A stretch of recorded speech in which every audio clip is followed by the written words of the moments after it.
Fala pessoal, tudo bem com vocês? Contra tudo e contra todos, do jeito que o corintiano gosta, 1-1 na Bomboneira. Cássio, Duqueiroz e Fábio Santos jogaram muito, a vaga tá encaminhada, mas que jogo tinhoso, hein? A arbitragem, então, vou falar assim. Chega mais, eu sou o Chico Garcia, inscreva-se no canal e vamos juntos.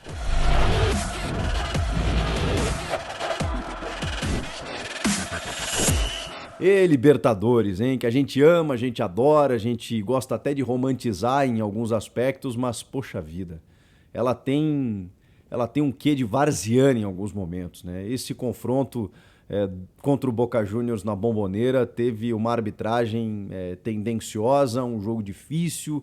É sempre difícil jogar lá contra o Boca Juniors, mas poxa vida. E não foi só isso, né? O jogo teve uma circunstância totalmente adversa, né? Com a equipe do Boca pressionando o jogo inteiro, o Corinthians tendo que se segurar até o final, muitos acréscimos, e os caras reclamaram ainda dos 7 minutos de acréscimo. Eles queriam mais, queriam até amanhã, né? Pra ver se eles conseguiam virar o jogo. É muito difícil jogar contra eles, contra a arbitragem sul-americana, contra o ambiente do estádio, né? Que é hostil muitas vezes. Teve até episódio de racismo que a gente vai condenar e vai falar ainda nesse vídeo aqui, mais uma vez, lamentavelmente, em mais uma torcida na Libertadores. A Conmebol vai ter que tomar uma providência mais séria, senão não sei onde a gente vai parar. Mas enfim, o Vitor Pereira, que terminou o jogo expulso e nem conseguiu dar entrevista coletiva, né? Porque, vejam só, o cara expulso não pode nem ir aos microfones no final. Meu Deus. Enfim, ele montou uma equipe que a gente já imaginava, já projetava, com alguma outra diferença, por conta do rodízio que ele faz, né? Então, quando o Gil, o Renato Augusto e o William jogaram no final de semana contra o Inter, um jogo duro, importante também, aquele 2-2 em que ele põe o jogo no segundo tempo, melhora o time, consegue o empate e tal, eu imaginei que ele fosse preservar esses jogadores. Ele começa com o William. E aí, quando ele começa com o Piton, eu penso, bom, ele vai fazer o mesmo que ele fez contra a Portuguesa do Rio na Copa do Brasil, vai meter 3 zagueiros, Fábio Santos ali como um terceiro zagueiro pelo lado esquerdo, o Piton mais aberto, né, mais à frente pelo lado esquerdo, com o Mantuan ou Mosquito de ala direita e tudo mais. Não, ele começa com o Piton na lateral direita. Por quê? Porque ele mantém 3 zagueiros além do Fábio Santos.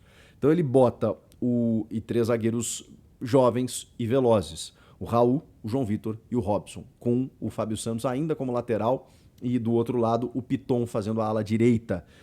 O Mosquito mais aberto também pelo lado direito, o William aberto pelo lado esquerdo, no meio de campo o Maicon e o Duqueiroz e o Jô como centroavante. No 3-4-3, né? Dá pra gente dizer assim, né? Mosquito, William e Jô, os 3 da frente, 3 zagueiros, os 2 alas e os 2 volantes, no sistema tático que ele começa o jogo. E desde o início do jogo, o Boca sem o Villa, mas com o Benedetto, com o Salvio, que fez uma boa partida, com o Ceballos, que também, enfim, pelo menos foi um cara bastante acionado pelo lado esquerdo. Foi um Boca insinuante em vários momentos, por conta da torcida e tudo mais. E mesmo quando o Boca já estava no ataque nos minutos iniciais, o Duqueiroz, que foi um jogador muito importante. Por que a gente valoriza muito o Duqueiroz? Porque a gente está falando de um jovem que não sentiu o ambiente hostil da Bomboneira. Ele foi um cara que matou no peito e disse, vou jogar. Não foi só pelo gol que ele fez. É pelo escanteio que ele provoca, é pela marcação que ele faz no meio, é pela personalidade, é pelas arrancadas, é pelas tentativas, é pelo comando ali do setor. O Duqueiroz é um outro jogador nas mãos do Vitor Pereira.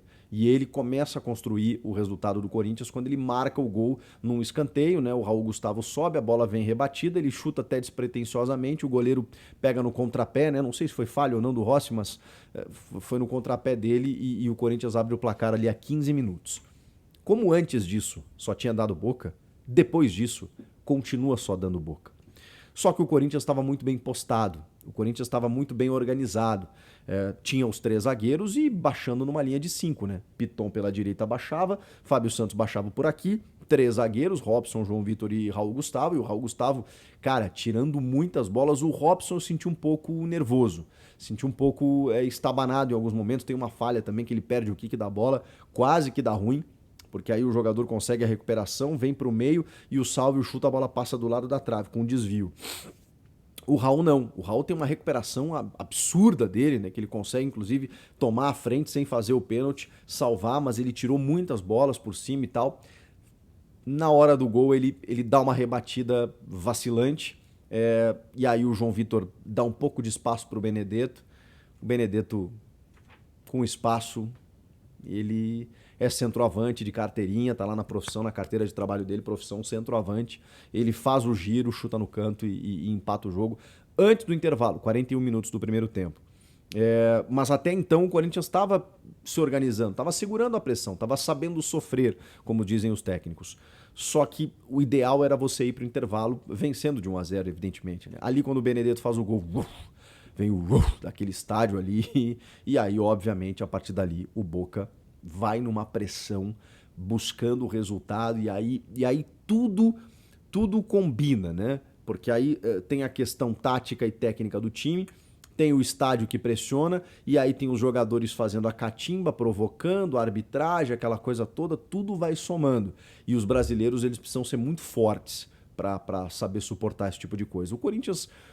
os brasileiros estão acostumados, né? Mas o Corinthians contra o Boca tem histórico, né? Desde 2013 sabe o que é isso. Em 2012 conseguiu ter uma supremacia muito grande, porque a gente fala que o Emerson Sheik foi um argentino naquela final, né? Ele conseguiu catimbar e provocar, enlouquecer os argentinos naquela final. Aplicou contraveneno contra eles e deu certo. Mas normalmente é o contrário, né? Normalmente a gente que cai na pilha, né? Porque eles sabem jogar esse jogo. Eles sabem jogar esse jogo de provocar a arbitragem, de usar a arbitragem a favor deles, contra a gente, de catimbar em cada lance. E aí vem um lance capital no segundo tempo, depois de uma pressão enorme do Boca, o Corinthians se segurando, vem as alterações do Vitor Pereira. E aí é importante a gente entender as alterações, né? O que ele faz? Ele coloca o Renato no meio, para dar uma sustentação, para fazer com que o Corinthians fique um pouco mais com a bola, porque ele tinha só o Maicon e o Duqueiroz, e o Maicon estava errando muito. Se o Duqueiroz estava fazendo um bom jogo, o Maicon, por outro lado, não estava. E aí o que ele faz? Ele coloca o Cantígio e o Renato Augusto. Para botar o Cantígio ali do lado do Duqueiroz, o Cantígio tem um bom passe, né, consegue ter um bom controle de bola, e o Renato mais ainda. E a ideia era que o Renato ficasse um pouco mais com essa bola, e não que essa bola fosse e voltasse, para tentar ter um domínio um pouco mais no meio de campo. Funciona por alguns minutos essa estratégia, mas o jogo estava muito físico, muito combativo. Então o Renato pegava essa bola e vinha fatiada, vinha falta, vinha cobrança, vinha pegada, e muitas vezes o cara não dava falta, então o jogo seguia. E o Renato acho que está debilitado fisicamente, eu só consigo ter esse diagnóstico, né? Porque ele não consegue ser o mesmo jogador. O Vitor já disse, né? Ele descansado vai decidir jogos. E ele realmente, a gente sabe que o Renato é um craque, né? Mas entrou um pouco abaixo de novo, como já fizeram em outros jogos. Ele botou o Cantígio e o Renato, aí pôs o Mantuan, tirou um zagueiro, tirou o Robson, que o Robson não estava bem realmente, e aí manteve uma linha de 4. Aí ele vai para o 4-3-3. Aí ele mantém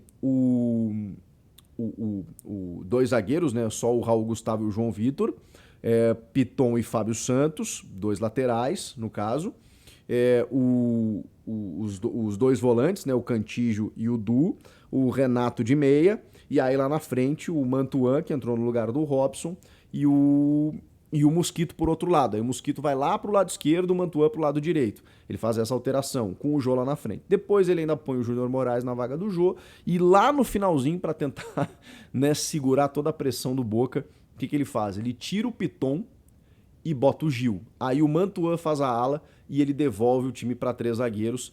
De novo, linha de 5, né? Quando é atacado. Foi quando o Fábio Santos, que já estava bem no jogo, dominou o setor ali, tirou todas as bolas que vinham para a área, demorou para cobrar lateral, organizou o time, provocou o juiz, tomou amarelo. Cara, o Fábio Santos foi um gigante nesse jogo. O que jogou o Fábio Santos? Ele já vinha jogando como lateral, baixou para terceiro zagueiro, tirava todas as bolas por ali. Cara, ele foi gigante. Ele foi gigante. O final do jogo, se o Corinthians não tivesse o Fábio Santos, que conhece Libertadores, que conhece a Bombonera, que conhece esse tipo de jogo, esse tamanho de jogo, sei lá. O time ia ter muito mais dificuldades. Então o Fábio Santos foi enorme nos minutos finais, porque eles eram intermináveis. Porque tinha os minutos finais de pressão do Boca, com 1 a menos depois da expulsão do Cantígio, Tinha os acréscimos que o juiz deu de 7 minutos, intermináveis, que viraram 8, 9 depois, né? Impressionante. Então tudo isso você coloca na conta de que você precisa de um cara ali que, só um pouquinho, deixa eu cobrar o lateral aqui numa boa. E muitas vezes ele chutava a bola em cima do cara, era lateral pro Corinthians, não, lateral pro Boca. Ele chutava em cima do cara, era tiro de meta, não, escanteio. Cara, era um negócio, uma palhaçada, assim, um negócio absurdo. E o Fábio lá, né, tirando todas as bolas que vinham pra cima dele. Foi absurdo. Mas aí tem um lance emblemático, né, que é o que, no caso, ocasiona as expulsões, né? Eu até não me perdi o tempo em que isso acontece ali, mas foi já na parte final ali, 30 e poucos minutos ali. Aqui, não, 25, 25, foi um pouco mais cedo até do que eu imaginava. 25 foi o Vitor e 24 o Cantillo. Antes disso, a bola tá na mão do Cássio e o Fábio Santos tá sentindo. E aí o Cássio vai jogar a bola para ele ser atendido, só que o Cássio joga com a mão assim pela linha lateral numa parte do campo em que já é o ataque do Boca, né? E o Boca quer cobrar a lateral rápido. E aí o Corinthians, peraí, só um pouquinho, o cara precisa ter entendido, tal, o árbitro para pro atendimento e tal. E aí o Boca quer, não, eu vou jogar. E o Cássio fala, não, peraí, vocês devolvem a bola, né? Fair play, né? Eu joguei pra fora pro cara ser atendido. Só que o Cássio devia ter dado um chutão pro campo oposto, pro outro lado da arquibancada, sei lá, não tão próximo ali pra lateral, imaginando que o Boca fosse devolver. É muita ingenuidade contar com isso, né? Mas não foi o que aconteceu. E aí já deu aquele quiprocó, aquela confusão, os caras dando aquela chegadinha, não sei o quê. O Benedetto é um folgado, né? Que ele provoca, ele já tinha que ter sido expulso no jogo da Neoquímica Arena, vocês vão lembrar, daquela chegadinha no João Vitor e tudo mais, não foi. Aí tá, vai não sei o quê, o jogo reinicia, dá outra confusão, papapá. Aí vem o lance em que o árbitro não vê, que o Raul Gustavo chega empurrando o Benedetto. Não tem VAR nessa fase de grupos da Libertadores, eu não vou cansar de bater nisso, que é um absurdo, é ridículo. Não sei se melhoraria, né? Porque muitas vezes o VAR é tão incompetente para ficar nisso, né, incompetência, do que o árbitro de campo. Mas enfim, o Raul Gustavo empurra o Benedetto, dá toda a confusão, o árbitro não vê, tenta entender o que aconteceu ali, o Raul já tinha amarelo, e ali ele poderia ter sido expulso. Aliás, deveria, né? Se o árbitro visse, se tivesse VAR, ele seria expulso fatalmente. Ali faltou tranquilidade ao Raul. E aí tem uma confusão envolvendo o Paul Fernandes e o Cantillo. Houve uma impressão de que o Paul Fernandes teria dado uma cusparada no Cantillo, porque é uma reação muito instintiva, muito voraz do colombiano, que acaba expulso. E aí o juiz dá amarelo pro Fernandes. Na hora eu fiquei revoltado, porque eu falei assim, cara, não é possível. Porque a ação do Cantillo ela foi errada? Foi. Foi desmedida, foi infantil, foi fora de hora, tudo certo. Acho que ele tem até que ser chamado a atenção e tudo mais, ele não pode, ele tem que ter tranquilidade. Mas, de novo, como eu falei na minha live aqui, eu tô aqui no meu sofazinho, né? Hoje tá muito frio em São Paulo, eu tô quentinho aqui, vendo pela TV, falar assim eu acho que é muito fácil. Lá dentro, eu não sei o que o cara disse pra ele, houve a sensação de que ele tinha, inclusive, dado uma cusparada, que já foi negado pela assessoria do Corinthians, que já negou, provavelmente perguntaram ao Cantillo, ele disse que não, e, né, obviamente ele saberia. Então não houve cusparada, mas houve uma tentativa de cabeçada, houve um empurrão, houve uma provocação, houve algum estopim que gerou a reação do Cantillo. Para mim era simples ali, era vermelho para os dois. Há uma ação e uma reação. Há uma provocação e há um revide. Os dois estão na rua. Pronto, acabou. Ali você resolve a confusão. Ele dá vermelho para um e amarelo para outro. Aí o Vitor Pereira, que obviamente também enlouqueceu, estava lá no meio, acabou recebendo vermelho também. Acho que equivocadamente. Acho que o Vitor Pereira, também não vou julgar, né? Falei aqui do Cantillo, eu sei. Aqui é muito fácil falar. Mas ele é o comandante, né? Ele não pode estar dentro do campo, mesmo que fosse para evitar uma confusão maior, ele não tem que estar ali. Ele não pode estar ali naquele setor, então ele correu o risco, ainda mais numa arbitragem que estava fraca, tendenciosa, sabe, caseira, não dá para você correr esse risco na Libertadores. O time ficou sem ele nos minutos finais, o que foi difícil, e vai ficar sem ele no banco de reservas contra o Always Ready. Então tem todo esse detalhe. E aí, gente, aí vem os minutos finais, aí como eu disse, entra o Gil, né, para devolver o time para 3 zagueiros no lugar do Piton. o time recua, se retrai e tudo mais. Ah, mas o Corinthians abdicou de jogar. Não nesse momento. Nesse momento não tinha muito o que fazer, com um a menos e tudo mais. No restante do jogo, era uma estratégia que estava dando certo. Agora, teve outro detalhe. Além da pressão do Boca, do Corinthians se defender, de toda essa confusão, o Boca teve pelo menos 2 oportunidades, três. Em 2, é porque uma estava impedido, uma já tinha impedimento no lance. Em 2, o Cássio fez milagres. Em 2, o Cássio fez milagres. Numa delas, no salve na frente dele, aí não tinha impedimento, e ele salva com o pé. E depois tem uma outra que ele salva, e aí depois o salve o cabeceia com o Cássio já batido. Aí foi sorte mesmo, a bola passa do lado da trave, que foi o gol perdido do Boca, que ali daria a vitória aos argentinos. Diante das circunstâncias, com grande atuação do Cássio, porque ele foi decisivo sim em vários momentos, especialmente nessas bolas aí que eu falei. O Duqueiroz, que foi um cara super importante, ainda fez o primeiro gol dele como profissional na Bombonera contra o Boca, inesquecível, hein? E o Fábio Santos, que foi um gigante, especialmente na reta final do jogo, pela sua liderança e capacidade técnica defensiva. O Corinthians tem que comemorar muito esse ponto. Muito. Porque tá na liderança do Grupo E, tá com 8 pontos, o Boca ficou em 7 e agora tem a última rodada. O Always Ready e o Deportivo Cali ainda vão jogar. O Cali tem 5 e o Always Ready 4. Vamos supor que o Cali vença. O Cali vai a 8. Encosta no Corinthians. Vamos supor que o Always Ready vença. Vai a 7. Encosta no Boca. Então, independentemente do resultado, se empatarem, eles vão ficar pelo caminho. Mas se o Cali ou o Always Ready vencerem, eles vão encostar lá nos primeiros. Só que tem um detalhe. O Corinthians vai pegar o Always Ready na última rodada em casa. Se vencer, está classificado, evidentemente. E pode até se classificar com um empate. Porque a grande verdade é que o Boca e o Deportivo Cali vão se entredevorar. Então, se a gente colocar aqui um resultado óbvio, que seria uma vitória do Cali sobre o Always Red, que vai a 8 pontos, então o Cali teria 8, o Boca 7, ou o Boca vai a 10, ou o Cali vai a 11.